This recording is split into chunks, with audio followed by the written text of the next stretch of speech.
Hi everyone, it's Justine Laser, and it has been a long time since I have done a Facebook Live. That's because Facebook doesn't really promote lives anymore. So what I found is that people weren't really seeing what I was putting up anyway. And so I've kind of taken my videos over to the Reel section and to the TikTok. So if you want to follow me on the TikTok or check out Reels, let me know. So what I realized the other day was that it has been all of August, Breast Cancer Awareness Month, and I don't think I posted maybe one other time about breast cancer. And that's kind of odd for me, because I'm a breast cancer survivor and I'm very vocal about sharing my story and about sharing what I've learned and trying to give people tips and definitely hope because I am an 18-year survivor. And it just kind of dawned on me the other day when I was like, I haven't really paid any attention to Breast Cancer Awareness Month. Now, I think every month is Breast Cancer Awareness Month. I think every month is Cancer Awareness Month. But typically I put a little bit more time into it in October, and there's a couple of reasons. And, I've been super busy with traveling, which is always fun. I've been super busy with my family, and I've been really busy with my business. And, I'm not going to lie, the longer that you are out of diagnosis, the less that it is a pressing thought in your mind. But with that being said, I have to say that cancer enters my mind every single day. So I wanted to make sure that I at least did one live this month about breast cancer. And actually, it's more like cancer in general. It really isn't just focused on cancer. And I wanted to just give you guys the opportunity to hear my story. Actually, I really won't go into the story of diagnosis or anything. I've done that a lot of times, and you can all hop on my TikToks and you can see my story if you don't know what it is. But I kind of wanted to talk to you guys a little bit more about what I've learned, some tips for people who have family members who are going through it, and just to share my story a little bit, because after 18 years, what I've learned is that we don't see 18 years that often, right? And so I am often considered, an inspiration to people. And what I hope by sharing my story that I get to do is I get to give people hope that there is life after cancer and that you can live well and you can live healthy and free and a full life after cancer. And so that's why I share my story, to give people hope. So if there is somebody who needs to hear this story, please feel free to to push on the share button and let them watch this, because that is always my goal, is to give people hope for the future and to point people to Jesus, knowing that I am here because he allowed me to be healed. And that is a blessing, and that is also a responsibility. And I take that very, very seriously. So before we get started, it's been a while since I've done this. So drop down below where you're coming in from, what city, what state, what country. Let me know. Let me know if you're watching the replay or if you're joining me live. And I really hope I don't get kicked off of here because we are having some major wind today. And you all know my Wi-Fi is not the strongest here in this house and in my office. So let's talk about cancer, okay? Let's talk about cancer. First of all, cancer is an insidious disease, and I don't think I know anybody who has not been touched by cancer, either personally, themselves, or a family member. Or even a pet. Cancer is everywhere, and, once somebody in your family has been diagnosed or you've been diagnosed, it's one of those things, like, it's everywhere. Like, it's every commercial, it's every storyline, it's every book, it's every TikTok, it's everything that you see. It just reminds you of cancer. And so it's here. And, I know that back in, I think it was the 70s, there was supposed to be the war on cancer where, they said in 20 years or 10 years or whatever it was, that cancer was going to be, a thing of the past. And it was going to be something that was going to be obliterated and that there would be a cure. And there is not. There is remission, but there is always the fear of the cancer coming back and reoccurring. And that's where so many people either have issues with the reoccurrence. And a lot of people have a reoccurrence of cancer. That's my fear, right? Like that's the thing that, I think about. I don't want to say every minute of every day, but it goes through my mind almost every day. I think there's very few days where I don't think about that, at least once. But that is the thing that a lot of people who have gone through cancer have the hardest time with. When you're in the fight, when you're in the midst of the treatments, when you're so sick and you're so tired and you're so overwhelmed and you just don't feel like yourself, that's where your time is spent. It's fighting. Your body is physically fighting. Your mind is fighting. But then when it's over, and I'm going to get to that shortly, but then when it's over, you're left with, okay, now what? And what if? And so the reoccurrence is the real battle, in my opinion. So there's 4 stages. And I think I did a live about this, not, sometime in 2020 maybe, but there's 4 stages to diagnosis. And I really want to go over these really quickly because I think it's super important that people understand this so that they can understand, number one, what they could potentially, God forbid, go through themselves, but somebody that they know or love goes through it. So stage 1 is the pre-diagnosis. That's where you found a lump or you don't feel well and you're going for a biopsy or you're going for an MRI or you're going for whatever, and you're in that pre-diagnosis stage. And it is one of the most terrifying stages because you don't know what you're up against. You don't know if it is cancer or not cancer. You have this fear. You could have it, but you don't know if you have it. And the fear of the unknown. I'm like, a lot of times once you get that, okay, you have cancer. Yes, terrifying. But also, okay, now I know what I'm up against. Now I have a name for what it is that I've been feeling for, all this time. But it's test after test after test after test, MRI, biopsy, PET scan, CAT scan, probing, pushing, all sorts of people seeing you, in a gown, naked, whatever. And it's very uncomfortable. You're not used to that. Once you go through cancer treatments, like you go into the doctor's office and you're like, whatever, just do whatever you got to do. And it's blood draws and this and that. And, if you're scared of needles, that's a problem, right? You're not going to be scared of them for long. It's a complete lack of control. You have no control over one part of pre-diagnosis. Like it for somebody who's a control freak like me, it was really, really hard. Blessing for me was that from the moment I found the lump to the day I was diagnosed, I think was, 7 days, something like that. Like it was super fast. Luckily for me, we knew some people who could get me into some appointments really, really quickly. So I knew I think it was 5 days. I think it was the Friday, Saturday, Sunday, Monday, Tuesday, 5 days to know that I had cancer. And then I think about another 3 or 4 days to get maybe not even, to get the staging and everything and kind of really start to set things in motion. So mine went really, really quickly, but that is not most people's story, honestly. So that's number 1. You have the pre-diagnosis, lack of control, lots of fear. Number 2, diagnosis. Now you have that fear because you think the worst. I'm going to die. It's all over, done, kaput, I'm done. Cancer means death. And for today, and I'm 18 years out, so the survival has risen dramatically. Thank God, right? But it's still, for many people, they feel like it's a death sentence. It's what their mom died of. It's what their uncle died of. It's what their friend died of, or they just saw on Facebook that so-and-so died of it. F cancer all over the place. So you know that people are going through it. And so you think that it is a death sentence. It's not, but it's still absolutely terrifying. But now you have some control.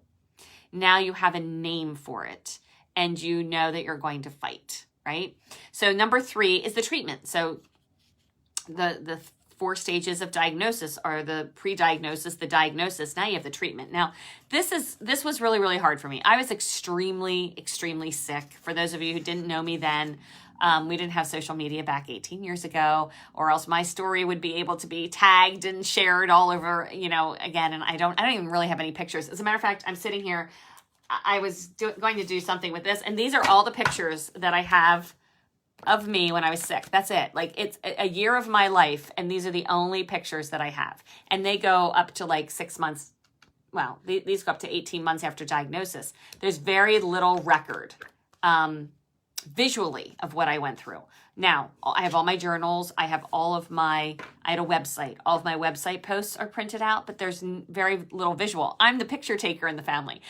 Nobody was taking pictures. Everybody was just so all in. The whole focus in my family for a year was to get me well, was to help me live so that I could raise my children and that they would remember me. That was my sole purpose. That was my sole goal. Every single thing that everybody in my family did was solely focused on keeping me alive. And so my doctors lambasted me with chemo. I was about 90 pounds at that point. They gave me so much chemo because the kind I was using was based on weight to try to keep me alive. So they basically said, we are going to almost kill you to save you. And they practically did, honestly. It was really, really rough. So you're going through treatment. You don't have any energy. Maybe you're vomiting a lot. You're losing weight. Your body image is shot. Like you might have had body parts chopped off. Your relationships are different because people feel sorry for you, but you want them to treat you the same, and yet you're not the same, and they know you're not the same. Your appearance is different. I was bald. I had no eyebrows. I had no hair on my body whatsoever. Like my eyes were sunken. There's one picture I just see of me. Yeah. I mean, you can't even tell here. Like my gums are like swollen. My eyes I have the chemo eyes. Like it's just, my eyes still water to this day. Anytime it's too cold, too hot, too windy, too anything. You know, you don't look the same. You don't feel the same. Your self-worth kind of takes a hit. You feel guilty. You feel guilty for putting your family through what you're putting them through. You might feel guilty because financially it's a burden. You might feel guilty because you're not able to be the mom or the wife or the daughter that you were before. You feel guilty because maybe you had friends who have died and you're still alive. You feel vulnerable. Like you don't feel like yourself, and you feel dependent. You're not at least if you were as sick as what I was. I was not independent for a number of months. So it just saps all of your emotional strength. All your physical reserves are all just going into staying alive. So that's part 3. Or was that part 2 or part 3? That was 3. Yeah. So I said pre-diagnosis, diagnosis, treatment. And then 4 is post-treatment. And that's when everybody thinks, okay, treatments are done. Radiation's over. No more pills that they have to take, because some people take oral chemo, like whatever it is, you're done. Or maybe somebody doesn't even have chemo and they just have surgery, and everybody's like, oh, she just had surgery. It's no big deal. Or she has the good kind of cancer. Her cancer was just little. Like all sorts of things that people say that are they're not helpful. Okay. And I've done plenty of lives on that. But here's the thing. It's not over. Here I am 18 years later still talking about it, not because I'm in any sort of bad place, but because I want people to know it's not over for your friends and family who have gone through it. It doesn't just go away. You have physical scars. You have emotional scars. You might have relational scars. Your priorities are now different. You don't feel the same. It took me probably 5 years to feel even slightly like who I was before. And I'll never feel like what I did before. I'll never think the way I thought before. Everything's different. Every single thing is different. You may realize that you're stronger than you thought. You may realize that you're weaker than you thought. You may be disgusted with yourself because you're not as strong as you thought. You might be mad at yourself because you're still upset about it. You might be mad at yourself because you didn't go through treatments the way you thought that you would. Now you have a new normal. There's a whole new normal for you. You may have been abandoned by people. You may have had people who stepped up and people that you never expected to. Some are going to avoid you. They don't know what to say anymore. It's just been totally invasive. The cancer is invasive in every part of your life. It's uncontrollable. You have thoughts that you just don't understand where they come from. People have PTSD. People have nightmares. I mean, people become suicidal. There is all sorts of things that happen to people post-cancer that if you haven't been through it, you don't get. And it's just this mental replay over and over and over again of what you've been through and what you've put your family through. Some people become angry. Some people become reckless. Chemo brain. I mean, chemo brain is huge. Like you can't concentrate. You can't get your words out. It took me, 13 or 14 years until I felt like I was post-chemo brain. And that is no exaggeration. And my family can attest to that. Crazy, crazy stuff. Some people have panic attacks. Like it's just, it doesn't go away. Everybody is going to react differently. I have chosen to pour into others so that they can understand that any of this is normal. And people who don't have cancer can understand that whatever their person is going through is normal. Okay. So those are the 4 steps or stages of diagnosis, in my opinion. Like that, this is just Justine talking. Okay. Then I want to talk to you kind of about a little, just some generic things that I just thought of that I'd like to share. And then I want to tell you what I learned through all of this. So, a lot of people think that when somebody comes out of their treatments, etc., that they're going to feel like, oh my gosh, I have this second lease on life. That's how I felt. Okay. And so for me, that's normal. And honestly, that's like what I feel like people should feel like, because it is a second chance at life. But I have learned through the years and talking to enough people who have gone through it that not everybody feels that way. There's kind of like this unhappiness versus uncertainty that goes into this. So it kind of goes back to that whole fear of reoccurrence. And so, but here's my thought on that if we allow cancer to just like destroy us of our happiness and destroy us of our, lying in God's hands, and knowing that ultimately he controls whether we live or die, it just becomes a thief. It becomes a time thief, because every single day is a gift, and we have the extra gift of time. Now, I will tell you, and I'm just rambling. Like I have a couple things written down, but I'm just kind of going with what's popping into my head as I'm talking. But I will tell you, I wasn't going to go into this whole realm of things people shouldn't say to people with cancer. I've done enough of those already in the past. But when somebody says to me, well, or somebody says to somebody with cancer, well, I could have cancer right now. Okay. You don't know that you have cancer right now, and you've never had cancer. So you don't quite get where I'm coming from.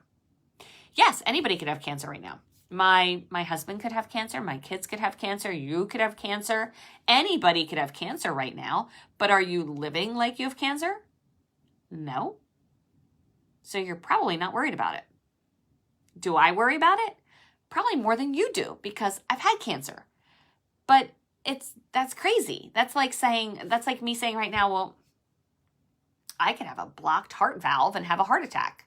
I'm not sitting around thinking about it. I'm not worried about it. I'm not on medication for it. I don't look in the mirror and see any scars from an open heart surgery. So don't say to people, I could have cancer right now too, because it's not the same. It just isn't the same. Okay. So keep that in mind. But we do have a second chance at life. And that's one of the things that I really want to kind of, draw a clear line to, is that there is hope. And there are people who are living long-term with cancer and in complete remission, right? And so we have to live with that hope and that knowledge that it can happen.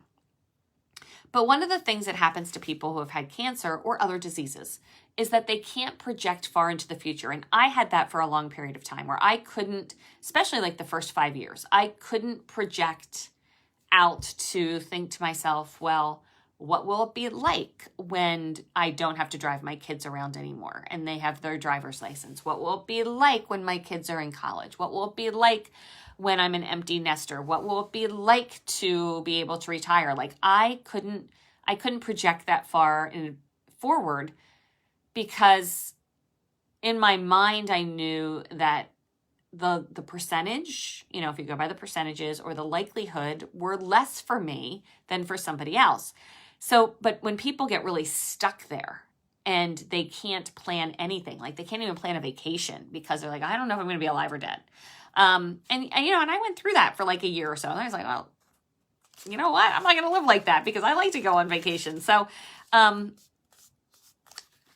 it's a debilitating thing to not be able to ever plan anything or ever think or believe anything beyond what you can see. And so that's something else that you need to be aware of that can happen when somebody has had cancer. There is life after near death. It's hard to believe, but there really, really is. If I just think about like if I had given up and just said, I'm just going to live in fear. I'm just going to live with PTSD or whatever. And I think about all the things I've done, the places I've gone, the experiences I've had, the people I've met in 18 years. Thank God that I was able to process everything that I went through. And clearly it left an imprint on my life, like a big imprint on my life. And I'm actually, as I said in my journals, because I went back and I read a couple pages not that long ago, knowing that I came out of it this amount of time, would I change having had cancer? No. But if things hadn't gone the way they did, yeah, I would, of course I would want to change it. But knowing what I know right now, I wouldn't change a thing, because I think it made me a better mother. I think it made me a stronger person. I think it helped me to prioritize certain things. It helped me to say no to certain things and say yes to other things. And so I wouldn't change any of it at this point. So here's the other thing that people with cancer need to keep in mind is there's the battle with cancer. We just talked about that battle, how hard it can be. But here's the thing. It's a war of longevity. So you battle the cancer, you come out on top. You're either in remission, or you have cancer, but there is a drug that can keep it at bay so that you can live a life that's relatively normal. But it's the war of longevity, the longevity of your body and the longevity of your mind and your faith. And that's the war that I think can be the most difficult, as I already said. The other thing too is like where you see yourself. I just kind of touched on this. Where do you see yourself in a year? Where do you see yourself in 5 years? Where do you see yourself in 20 years?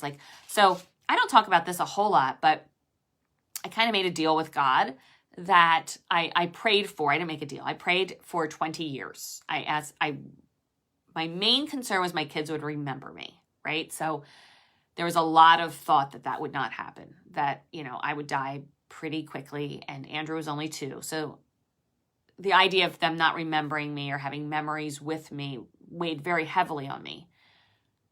But what I prayed for specifically was 20 years. I wanted to get Andrew through high school and, preferably through college if possible. And that seemed insurmountable and seemed like it would never happen. So here I am. It will be 19 years in May. So I'm at 18 and a half years right now. And wow, what a gift. What a gift. And then I think to myself, what if I only get 20 years? What if the end is near? I don't know. It could happen, right? I mean, doesn't mean that it has to be cancer. What if I got my 20 years? I don't know. So that's something else that we often, we barter with God. We pray certain things, and God answers prayers. God's in the business of miracles. If you guys haven't heard the miracle of my healing, that's a whole other live. He's in the business of that. He's also in the business of changing his mind if he wants to. But it is, where do you see yourself? I'm coming up on 20 years soon. Now, that's not something that I really expected. Okay? And so I have to kind of change my thought, right? I have to change it. I have to think about, oh my gosh. I said to somebody the other day, I'm like, maybe I will end up being 55 years old someday. Maybe I will end up being 60 or 70. Like, who knew? Who would have thought? And yet here I am. So I have to rethink, right? So, what else? Yeah, I think I hit on that. Now I want to just talk really, really quickly.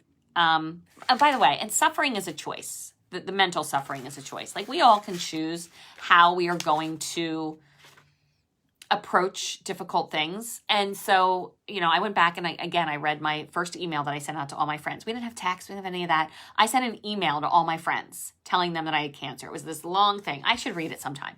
But basically what I said in my email is, I'm not sitting around crying. I'm not sitting around angry at God. I'm not sitting around saying, why me? As a matter of fact, why not me? Who am I to think that I shouldn't ever get a disease? Lots of people get diseases. Why should I think I wouldn't? My prayer, and I said this in my first email, was always that I should point people to Jesus, and I should try to honor him in every bit of whatever I do with this cancer journey, because there's a reason for it. And I wanted to make sure that if I was going to if I was going to have a testimony, I knew that I needed to get through the test. And so that was how I kind of focused for myself. I'm not saying I read my journal entries. There were times I was down. There were times I thought I was going to die. There were times I almost did die.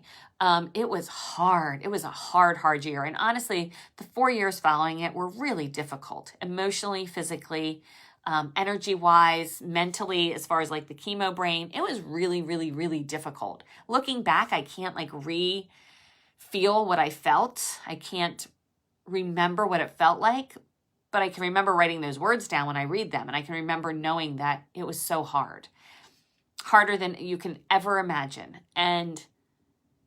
But through it all, my goal was always to inspire other people, to live as long as I could, and to make sure that even if I died, that nobody hated God because of that.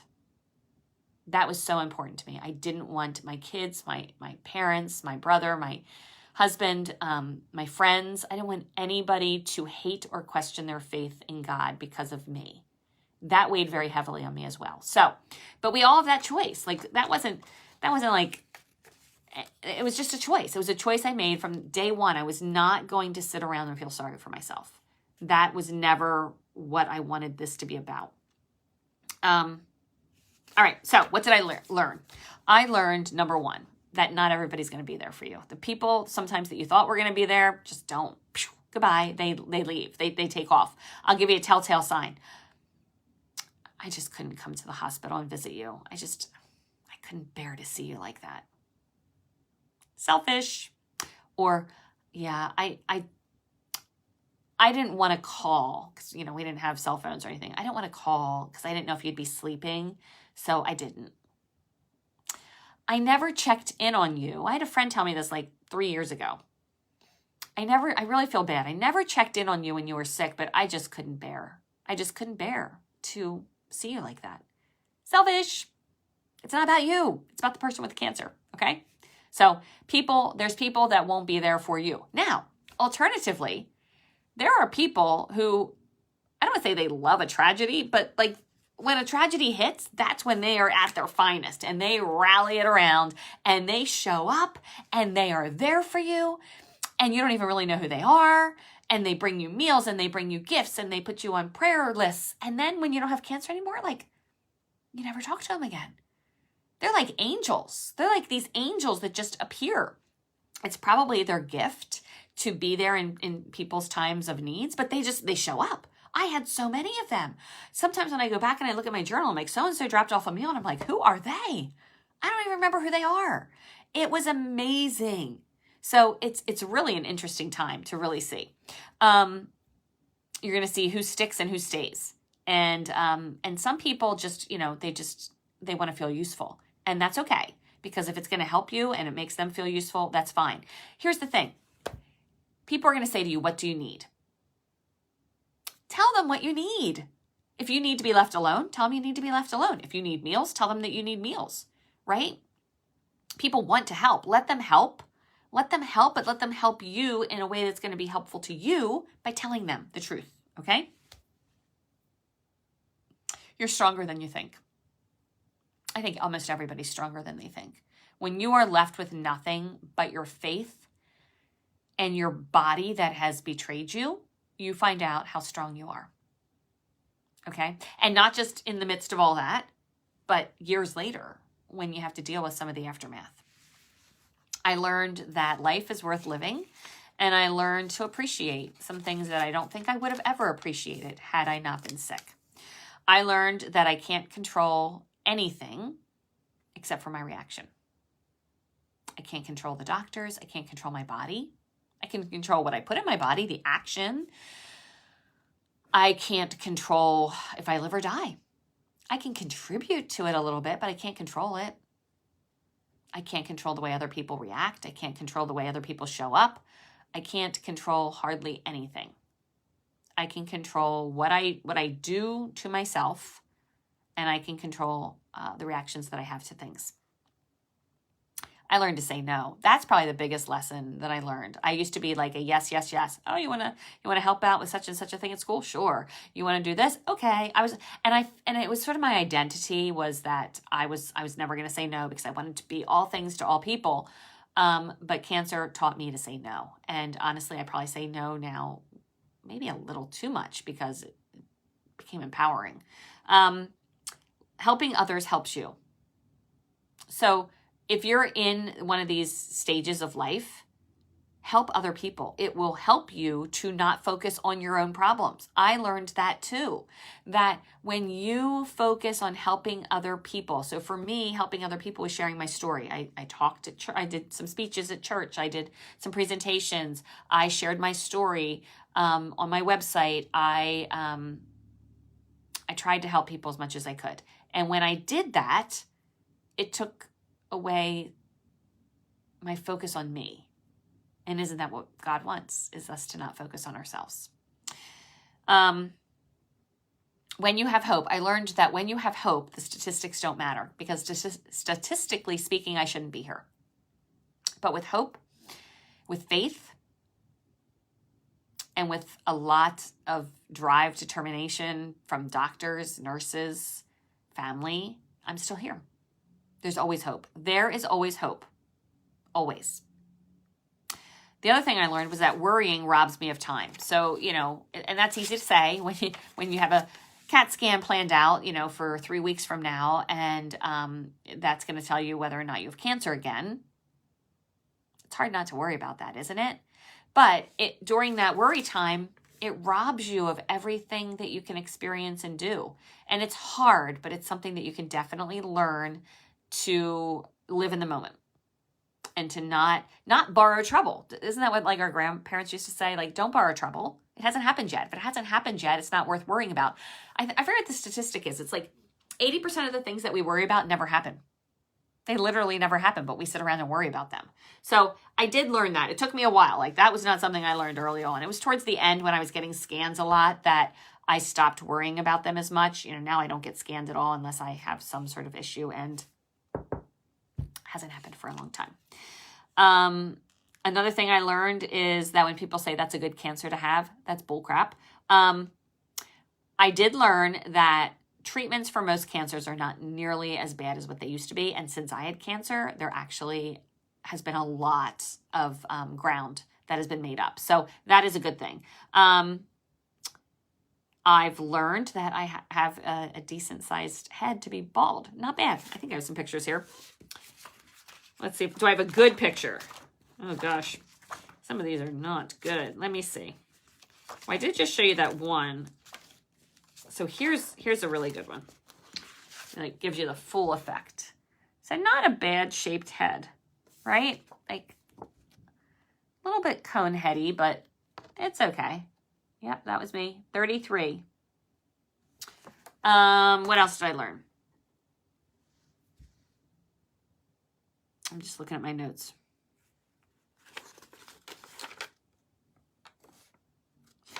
I also learned that people do not know what to say in these times. And so here's what I say to people. So if somebody says something to me and they're sick or they're struggling or whatever, I just say, I don't know what to say, and give them a hug. Why fill in words that aren't, you don't have to. They don't need you to say something. They just need you to be there. And it's okay to say, I don't know what to say. I'm at a loss for words. I'm so sorry. Here's the other thing. The other thing is that if sometimes, at least for me, I hated platitudes. I hated if I said, I don't know if I'm going to live. Or I think the cancer might come back.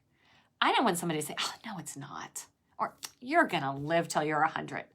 That ticked me the heck off because they didn't know that. I wanted somebody to say, and I did have some friends who would do this. I wanted somebody to say, you know what, you might not live. That's why you better get living right now. Or, something about a scan. And they might say, oh, the scan's going to come back clear. I don't want somebody to say that. They don't know if my scan's going to come back. I want them to say, you know what, it might not come back clear, but we'll deal with that if it happens. In the meantime, let's just go live life. I have a friend, Chuck Heels, who I met through social media. He has an organization called Get Up and Live. And those are great words. Get up and live. Whether you have cancer, whether you have any disease, get up and live. His wife currently has stage 4 cancer, and he's healed of stage 4 cancer. Go look up Chuck Keels, Keels, and Hannah Keels. Their stories are amazing. They both wrote books separately, and then they wrote a book together, and it's phenomenal. Their story is so inspiring. They inspire me every single day. Here's the thing, guys. Cancer is an insidious disease. It's still here.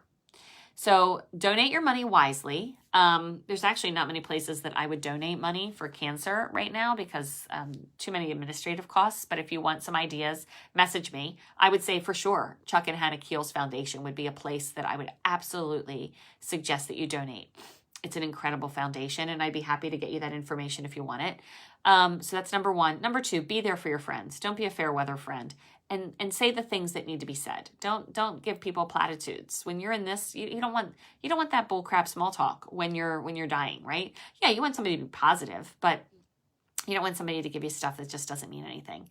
And remember that when the treatments are over, your friend, your family member, whatever, is not just going to go back to who they were.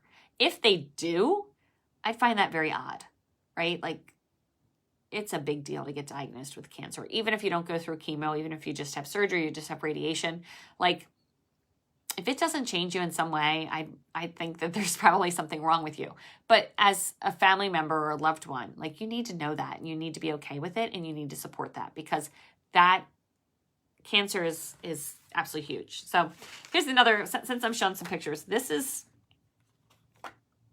like a day or two after I got home from the hospital from my double mastectomy. Look how little the girls are. And I mean, they're just clinging to me.